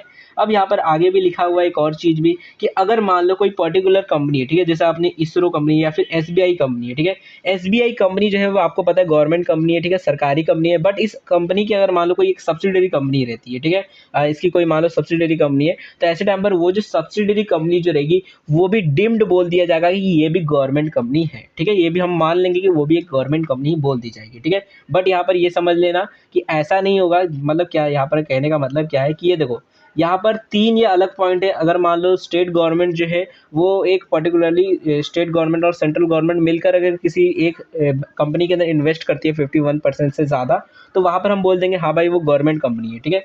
बट ऐसा नहीं चलेगा, जैसे मतलब मैं आपको समझा दूँ, मान लो जैसे ये अपना सेंट्रल गवर्नमेंट, ठीक है, ये कौन है, ये स्टेट गवर्नमेंट है, ओके, स्टेट गवर्नमेंट है, ये कौन है, ये है एसबीआई, ठीक है, ये तीन लोग हैं, ठीक है। अब होता क्या, ये इसरो कंपनी है, ठीक है, अपना जो इसरो है वो है। अब सेंट्रल गवर्नमेंट मान लो इसके अंदर इन्वेस्ट करता है 30% शेयर्स को, ठीक है, 30% इसने इन्वेस्ट किया है, ओके। स्टेट गवर्नमेंट जो है वो कितना होल्ड करता है, वो करता है 10%, ठीक है, वो होल्ड करता है कितना, 10% शेयर्स को होल्ड करता है स्टेट गवर्नमेंट, ठीक है। एंड एसबीआई ये जो कंपनी है वो होल्ड करती है, इस कंपनी के अंदर मान लो ये होल्ड करती है 20%, ठीक है, ये होल्ड करती है एसबीआई 20%। अब ऐसे टाइम पर बताओ क्या इसरो जो है उसको हम बोलेंगे ये गवर्नमेंट कंपनी है या फिर, बेसिकली यहाँ पर एग्जांपल ले रहा हूँ खाली मैं, असली में ऐसा नहीं है। तो क्या बताओ यहाँ पर क्या इसरो कंपनी को हम लोग बोलेंगे कि ये एक गवर्नमेंट कंपनी है या फिर एक सादी कंपनी है या फिर एक डीम्ड गवर्नमेंट कंपनी मानी जाएगी, किस तरीके से हम बोलेंगे, ठीक है, मतलब ये गवर्नमेंट कंपनी बोली जाएगी या फिर नहीं बोली जाएगी, ठीक है। इसका जवाब क्या है, ठीक है, आप लोग कमेंट सेक्शन में बताना, आपको जो भी लगा होगा, ओके। अब देखो इसका जो जवाब है वो ये है कि ये जो इसरो कंपनी है वो एक गवर्नमेंट कंपनी नहीं बोली जाएगी, ठीक है। क्यों नहीं बोली जाएगी, क्योंकि देखो यहाँ पर ये जो 3 पॉइंट है कि या तो सेंट्रल गवर्नमेंट अकेले इन्वेस्ट करे 51%, या फिर partly by central government partly by state government, अगर हम मिलाएं इन दोनों को भी तब भी 40% ही हो रहा है, ठीक है। यहाँ पर कहीं पे भी ये नहीं लिखा हुआ है कि यहाँ पर मतलब बेसिकली ये नहीं लिखा है कि गवर्नमेंट जो है वो किसी एक पर्टिकुलर कंपनी जो है गवर्नमेंट कंपनी के साथ मिलकर बेसिकली एक किसी एक पर्टिकुलर कंपनी में इन्वेस्ट करे, यहाँ पर कहीं पे भी ऐसा नहीं लिखा हुआ है, ठीक है। तो अगर यहाँ पर देखो ये जो 20% इस कंपनी का है वो इनके अंदर प्लस नहीं होगा, इनके अंदर ऐड नहीं होगा, और ये जो इसरो कंपनी है वो एक नॉर्मल एक कंपनी बन जाएगी, ठीक है, चाहे पब्लिक कंपनी या प्राइवेट कंपनी जो भी रहेगी, ओके। तो यहाँ पर सिंपल सी बात यही है कि ये जो एसबीआई है अगर ये 51% होल्ड करती है इस कंपनी की, तो ऐसे टाइम पर बोल देंगे हाँ भाई ये इसकी सब्सिडरी कंपनी है, ये भी गवर्नमेंट कंपनी। बट अगर कोई गवर्नमेंट कंपनी है, मतलब गवर्नमेंट सॉरी, अगर सेंट्रल गवर्नमेंट जो है वो अगर मान लो 20% होल्ड करती है और स्टेट गवर्नमेंट 20% होल्ड करती है, स्टेट गवर्नमेंट 20% होल्ड करती है और अपना ये जो एसबीआई है वो सिर्फ 10% होल्ड करता है, तो हम बेसिकली यहाँ पर बेसिकली इनको गिनेंगे ही नहीं, ठीक है। एसबीआई ये जो कंपनी है वो इनको प्लस करके गिनेंगे नहीं, यहाँ पर हम सिर्फ इतना ही गिनेंगे, 40% हो रहा है, तो यहाँ पर गवर्नमेंट कंपनी से नहीं बोला जाएगा इसरो को, ठीक है। तो यही बात है, तो आपको समझ आ गया होगा। यहाँ पर 4 पॉइंट है टोटल। पहला पॉइंट क्या है, सेंट्रल गवर्नमेंट या तो करे अकेले 51% शेयर्स को होल्ड करे, या फिर स्टेट गवर्नमेंट एंड गवर्नमेंट्स को होल्ड करे 51%, या फिर partly by central government and partly by one or more state government, या फिर तीसरा पॉइंट ये है कि या तो कोई एक गवर्नमेंट कंपनी हो और वो होल्ड करे एक सब्सिडरी कंपनी, मतलब उसकी अगर कोई सब्सिडरी कंपनी बन जाती है तो देन वो जो सब्सिडरी कंपनी रहेगी उसको भी हम डीम्ड गवर्नमेंट कंपनी बोल देंगे, ठीक है। उसके बाद देखो अब यहाँ पर अपना गवर्नमेंट कंपनी खत्म हो गया, ठीक है, मैं भी आपको ये सारी चीज़ें समझ आ गई होगी। अब देखो उसके बाद नेक्स्ट जो अपना है जो लास्ट यहाँ पर टाइप है वो है सेक्शन 8 वाली जो कंपनी होती है, यानी जो चैरिटेबल ऑब्जेक्टिव वाली जो कंपनी होती है। अब उसके बारे में देख लेते हैं, ठीक है, ये लास्ट टॉपिक है, उसके बाद फिनिश हो जाएगा अपना क्लासिफिकेशन ऑफ कंपनी। तो देखो अब ये जो सेक्शन 8 वाली जो कंपनी, ये कौन सी कंपनी होती है, तो देखो जितनी भी चैरिटेबल ऑर्गेनाइजेशंस होती है, नॉन प्रॉफिटेबल ऑर्गेनाइजेशन, वो सारी कंपनी इसके अंडर रजिस्टर होती है सेक्शन 8 वाले के अंदर, ठीक है। तो formation of a company with charitable objective, okay. तो देखो सबसे पहले लिखा है कि where it proved to be satisfaction of the central government, where it is proved to the satisfaction of the central government that a person or an association of a person proposal to be registered under this act as a limited company, ठीक है। यानी क्या कि basically यहाँ पर ये बोला जा रहा है कि देखो नॉर्मली अगर आप एक नॉर्मल कंपनी बनाना चाहते हो, चाहे वो प्राइवेट कंपनी हो या पब्लिक कंपनी हो, तो वहाँ पर आपको क्या करना पड़ता है, आरओसी के पास आप जाते हो और देन वहाँ पर रजिस्ट्रेशन करवाते हो और देन सारी चीज़ें खत्म हो जाती है। बट अगर आप सेक्शन 8 वाली कंपनी बनाना चाहते हो, ठीक है, तो उसके लिए आप डायरेक्टली आरओसी के पास नहीं जा सकते। उसके लिए आपको क्या करना पड़ेगा, उसकी जो कमांड है वो सेंट्रल गवर्नमेंट ने रखी है। यानी क्या कि अगर आपको एक सेक्शन 8 वाली कंपनी बनानी है, यानी नॉन प्रॉफिटेबल ऑर्गेनाइजेशन कंपनी बनानी है, तो सबसे पहले आपको गवर्नमेंट से परमिशन लेनी होगी। कौन सी गवर्नमेंट, सेंट्रल गवर्नमेंट से, ठीक है। सेंट्रल गवर्नमेंट आपके सारे पर्चों को पढ़ेगा, सारे जो डॉक्यूमेंट्स आप दोगे वो सारी चीज़ों को देखेगा, परखेगा, और उसके बाद अगर आपको अप्रूवल देता है, अगर उसको सेटिस्फैक्शन मिलता है कि हाँ भाई सारी चीज़ें मस्त है, तो इसके बाद जो है वो आरओसी के पास वापस से दे देगा, हाँ भाई जाओ इसको, इसका रजिस्ट्रेशन कर दो इस कंपनी का, ठीक है। तो वो आपका रजिस्ट्रेशन होगा। तो यहाँ पर यही बोला गया कि where it is proved to satisfaction of the central government that a person or association of a person proposal to be registered under this act as a limited company, कि अगर उसको सेटिस्फैक्शन होता है सेंट्रल गवर्नमेंट, तो जाकर वो इस act के अंदर एज अ लिमिटेड कंपनी जो है वो बन सकता है। कौन कंपनी, कौन सी कंपनी, तो चैरिटेबल ऑब्जेक्टिव वाली कंपनी, ठीक है, सेक्शन 8 वाली। उसके बाद देखो अब आगे लिखा गया कि has its objective the promotion of commerce and arts, मतलब यहाँ पर अब ये बोला गया है कि वो जो कंपनी है, अगर वो आप मतलब आपकी जो कंपनी, अगर आप चाहते हो कि आपकी जो कंपनी है वो सेक्शन 8 वाली आप कंपनी बनाना चाहते हो, तो आपको ये कुछ प्रोविजंस को फुलफिल करना होगा। यानी ये सारी चीज़ों को आपको करना होगा, तभी जाके आपकी कंपनी कहलाएगी कि आपकी एक सेक्शन 8 वाली कंपनी है। नहीं तो आपकी जो कंपनी है वो बोली जाएगी कि आपकी एक नॉर्मल कंपनी है, या फिर आपकी जो कंपनी है वो बेसिकली एक प्राइवेट या फिर जो भी पब्लिक कंपनी है, नॉर्मल कंपनी बोली जाएगी, ठीक है। तो यहाँ पर लिखा गया है, देखो सबसे पहला जो पॉइंट है वो ये है कि has its objective the promotion of commerce, arts, science, sport, education, research, social welfare, religion, charity, protection of environment और एनी अदर ऑब्जेक्ट, ठीक है। यानी यहाँ पर ये बोला गया है कि आपका जो बेसिकली जो ऑब्जेक्ट होना चाहिए, मतलब आप जो कंपनी बना रहे हो, आपकी जो कंपनी है वो बन रही है, उसका जो मेन ऑब्जेक्टिव होना चाहिए कंपनी का, बस वो यही होना चाहिए। यानी क्या कि आप commerce, arts, science, sports, education, research, social welfare, religion, charity, protection of environment, ऐसी सारी कामों को करने के लिए आप अपना बिजनेस चालू कर रहे हो, कंपनी चालू कर रहे हो, और किसी प्रकार का काम नहीं करना चाहते हो आप, ठीक है। जैसे कि मान लो आप रहते हैं ना, हम लोग देख, आप स्कूल में आता होगा कि हाँ भाई ये पर्टिकुलरली बुक को खरीद लो, जैसे रहता होगा ना अपना गीता खरीद लो, या फिर ऐसे पर्टिकुलरली और कुछ खरीद लो, चैरिटी करने के लिए आप खरीद लो ताकि लोगों को चैरिटी हो सके, ठीक है। तो ऐसे सारे काम करने के लिए ही आपको अपना बिजनेस करना है। मान लो आप बुक बेच रहे हो, तो बुक आप क्यों बेच रहे हो, तो बेसिकली ताकि आप एजुकेशन करवा सको लोगों को, या फिर जो भी पर्टिकुलरली यहाँ पर बोला चीज़ें गई है वही सारी चीज़ें आपको करने के लिए आपको अपना बिजनेस को रन करना है, ठीक है। ओके। तो यहाँ पर आपको इसको याद रखने के लिए आप इस तरीके से याद कर सकते हो कि आपने जो स्कूल में सारी जो चीज़ें होती है वही सारी चीज़ें आपको लिख लेनी है, ठीक है। कॉमर्स, आर्ट्स, साइंस अपने ये सब्जेक्ट होते हैं, स्कूल में स्पोर्ट्स होता है, एजुकेशन होता है, ठीक है, पढ़ाई लिखाई होती है, थोड़ा बहुत रिसर्च भी हम करते हैं, सोशल वेलफेयर के लिए अपने को रहता है ना। जब हम लोग छोटे थे आपको याद होगा कि हम लोग को क्या एक पर्ची देते थे, बोलते थे जाओ भाई अपने आजू बाजू वाले से पैसा इकट्ठा करके आओ, 10 रुपये 5 रुपये जो भी हम लोग देंगे, उनका नाम लिख के सिग्नेचर मारने का, ठीक है। तो वो सारी चीज़ें, social welfare, religion, charity, protection of environment, plant want पौधे वौधे लगाते थे हम लोग पहले, ठीक है। तो वही सारी चीज़ें आपको यहाँ पर लिख देनी है, ठीक है। आप यहाँ पर पूरा नहीं भी लिखोगे तो वो भी चलेगा, कुछ पॉइंट्स अगर लिख दे दो, 6-7 पॉइंट लिख दोगे तो हो जाएगा काम, ठीक है। उसके बाद आगे लिखा है intended to apply its profit if any or other income in promoting to its object, ठीक है। मतलब यहाँ पर ये बोला गया है कि बेसिकली यहाँ पर ये बोला गया है कि आपको जो भी प्रॉफिट होगा, intended to apply its profit if any or other income in promoting to its object, मतलब क्या कि आपके पास जो भी प्रॉफिट आता है या फिर अदर कहीं से भी कोई भी इनकम आता है, तो आपको सिर्फ और सिर्फ वो जो इनकम है और वो जो प्रॉफिट है वो आपको सिर्फ अपने ऑब्जेक्ट को फुलफिल करने के लिए ही लगाना, और कहीं पर भी उसका इस्तेमाल नहीं करना है। यानी क्या, आपका ऑब्जेक्ट क्या है, चैरिटी करना, तो सिर्फ चैरिटी करो। आपका ऑब्जेक्ट है सोशल वेलफेयर करना, तो वो करो। प्रोटेक्शन ऑफ एनवायरनमेंट करना, तो वो करो। आपका जो ऑब्जेक्टिव है वही सिर्फ आपको करने के लिए करना है। इस पैसे को और कहीं पे इस्तेमाल नहीं करना है, ठीक है। तीसरा और लास्ट जो यहाँ पर है वो ये है कि intent to prohibit the payment of any dividend to its member. यानी क्या कि अगर मान लो आप 3 लोग, यानी जैसे यहाँ पर मान लो ये 4 लोग जो है मिलकर कंपनी खोलते हैं। कौन सी कंपनी खोलते हैं?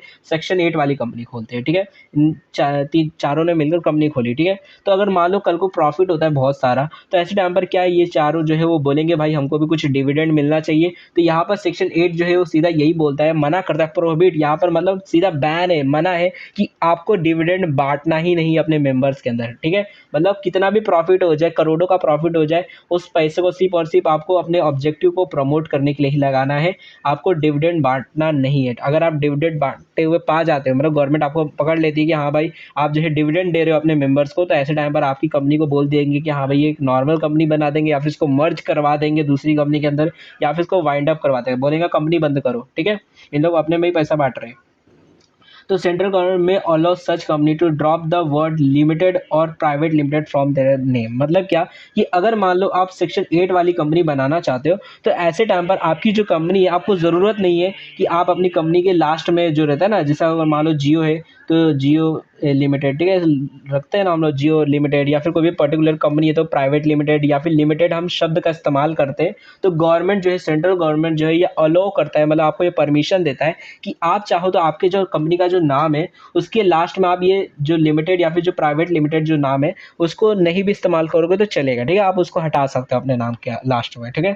तो उसका इस्तेमाल नहीं भी करोगे तो चलेगा, आप वो नहीं, मतलब आपको बोलने की ज़रूरत नहीं है कि हाँ भाई हमारी कंपनी प्राइवेट लिमिटेड या फिर लिमिटेड है, ठीक है। आपको ये लिखने की ज़रूरत ही नहीं पड़ेगी। मतलब सेंट्रल गवर्नमेंट है आपको ये अलाउ करता है, ये परमिशन देता है, ओके। उसके बाद देखो आगे लिखा है कि such company shall enjoy all the privilege and be subject to all the obligation of the limited company. यानी कि लिमिटेड कंपनी के पास जो जो फायदे रहते हैं, जैसे लिमिटेड लाइबिलिटी होती है, परपेचुअल सक्सेस, मतलब जितने भी सारे फायदे रहते हैं कि आप किसी ऊपर सू कर सकते हो, आपके ऊपर कोई भी सू कर सकता है, वो सारी चीज़ें, सारे जो प्रिविलेजेस मिलते हैं कंपनी को, सारी चीज़ें आपको भी मिलेगी, ठीक है। लिमिटेड लाइबिलिटी वो सारी चीज़ें मिलेगी। और फर्म में be a member of such company, कोई कंपनी है, मतलब कोई फर्म है, जैसे कोई पार्टनरशिप फर्म है, ठीक है, वो चाहे तो वो मेंबर बन सकती है ऐसी कंपनीज के अंदर, वो भी मतलब चाहे तो मेंबर बन सकती है। Such company shall not alter the provision of its memorandum or article except with the prior approval of the central government. Such company can convert itself into any other company after fulfilling condition as prescribed। यानी क्या कि basically ये जो section 8 वाली जो company रहेगी उसके जो मेमोरेंडम में जो ऑब्जेक्ट लिखे गई है, उसके जो आर्टिकल्स में जो चीज़ें लिखी गई है कि हाँ भाई हमारी कंपनी किस लिए हमने बनाया है, हमारा ये ऑब्जेक्टिव है, हम ये सारे काम करने वाले, तो वही सारी चीज़ें उनको करनी है। वो इन सारे में से कोई भी प्रोविजंस को तोड़ नहीं सकते, अल्टर नहीं कर सकते। और अगर वो करना चाहते भी है, मान लो उन्होंने कोई प्रोविजन लगाया था कि हाँ भाई हमारी कंपनी ये करना चाहती है, बट अब उनको लगता है नहीं हम ये वाला काम करना चाहते हैं, तो ऐसे टाइम पर वो सेंट्रल गवर्नमेंट के अप्रूवल लेकर, एक प्रायर अप्रूवल लेकर उन लोग को कर सकते हैं, ठीक है। तो central government may by order revoke the license granted to a company registered under this section if company contravenes any of the provision of this section। यानी क्या कि अगर कंपनी किसी भी, जो हमारे अभी जो हमने सेक्शंस देखे उसमें से अगर किसी भी एक भी सेक्शन को अगर वो नेग्लिफाई करती है, कंट्रोवेन करती है, जैसे अपने शेयर होल्डर्स में डिविडेंड बांट देती है, या फिर जो प्रॉफिट हुआ था, जो इनकम आई थी, वो अपने ऑब्जेक्टिव में ना लगाकर कहीं और पे लगाती है, तो ऐसे टाइम पर वो जो कंपनी रहेगी उसका जो लाइसेंस रहेगा वो गवर्नमेंट जो है, सेंट्रल गवर्नमेंट जो है अपनी पावर से उसको रिवोक करवा सकता है। यानी रिवोक का मतलब कैंसिल कर सकता है, बेसिकली उस लाइसेंस को कैंसिल आउट करवा सकता है उस लाइसेंस को, और उस कंपनी को वाइंड अप करवा सकता है, ठीक है। बेसिकली यहाँ पर ये हो जाता है, या तो कंपनी को वाइंड अप बोल देंगे, बोलेंगे कंपनी बंद करो, या फिर बोल दिया जाएगा ये जो सेक्शन 8 वाली जो कंपनी, इसको मर्ज करवा दो दूसरी कंपनी के अंदर, ठीक है। क्योंकि यहाँ पर देखो होता क्या, या तो वाइंड अप कर देंगे तो जितनी भी उनकी लाइबिलिटी रहेगी, एसेट रहेंगे, सारी चीज़ों को टोटल किया जाएगा, जो बच जाएगा उनके में बांट कर उनको भगा दिया जाएगा, बोलेगा कंपनी बंद करो तुम लोग, ठीक है। यही सब काम करने के लिए तुम लोग कंपनी खोल रहे थे सेक्शन 8 वाली।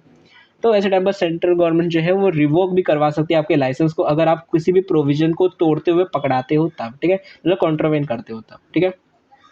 तो ये अपनी सेक्शन 8 वाली कंपनी हो जाती है। मे बी यहाँ पर आपको सारी चीज़ें समझ आ गई होगी। यहाँ पर अपना क्लासिफिकेशन ऑफ कंपनी फिनिश होता है, सारे जो अपने टाइप्स ऑफ कंपनीज होते हैं वो मे बी आपको समझ आ गए होंगे। अभी आगे और भी इससे रिलेटेड टॉपिक्स है, types of company, next chapter के अंदर, तो वहाँ पर और इसके बारे में डिटेल में सारी चीज़ें हैं, तो वहाँ पर और चीज़ें पढ़ेंगे। बट यहाँ पर अपना क्लासिफिकेशन ऑफ कंपनी फिनिश हो जाता है, ठीक है। अब नेक्स्ट लेक्चर के अंदर अपना इनकॉर्पोरेशन ऑफ कंपनी चालू हो जाएगा, काफ़ी इंपॉर्टेंट टॉपिक है वो वाला लेक्चर, तो वो देख लेना। ओके, अब देखो इसका जो नेक्स्ट लेक्चर है वो 1-2 दिन में आ जाएगा वो भी, तो चैनल सब्सक्राइब कर दो ताकि जैसे ही नेक्स्ट लेक्चर आएगा उसकी आपको नोटिफिकेशन मिल जाएगा और उस वीडियो को भी आप देख सकोगे, ठीक है। एंड इस वीडियो को अपने जितने भी दोस्त लोग रहेंगे उनके साथ शेयर कर देना ताकि वो लोग भी इस वीडियो को देख सके। एंड अगर आपको इस लेक्चर का पीडीएफ चाहिए रहेगा तो आपको टेलीग्राम पे मिल जाएगा, और जिससे रिलेटेड नोटिफिकेशंस रहती है वो इंस्टाग्राम पे आपको आ जाएगी। तो दोनों की जो लिंक है वो आपको डिस्क्रिप्शन के अंदर मिल जाएगी, ठीक है। तो चैनल को सब्सक्राइब कर देना पक्का से, ताकि आप लोग आगे के जो लेक्चर्स है वो देख सको। और अगर आप वीडियो को लेट देख रहे हो, मतलब 2-3 दिन बाद देख रहे हो, तो हो सकता है इसका जो नेक्स्ट लेक्चर है वो आ गया हो, तो यहाँ से जाकर आप नेक्स्ट लेक्चर को भी देख सकते हो। यहाँ पर प्लेलिस्ट आ गई होगी, तो यहाँ पर आप जाकर चेकआउट भी कर सकते हो, ठीक है। So thanks for watching my video, अपने नेक्स्ट वीडियो मिलेंगे।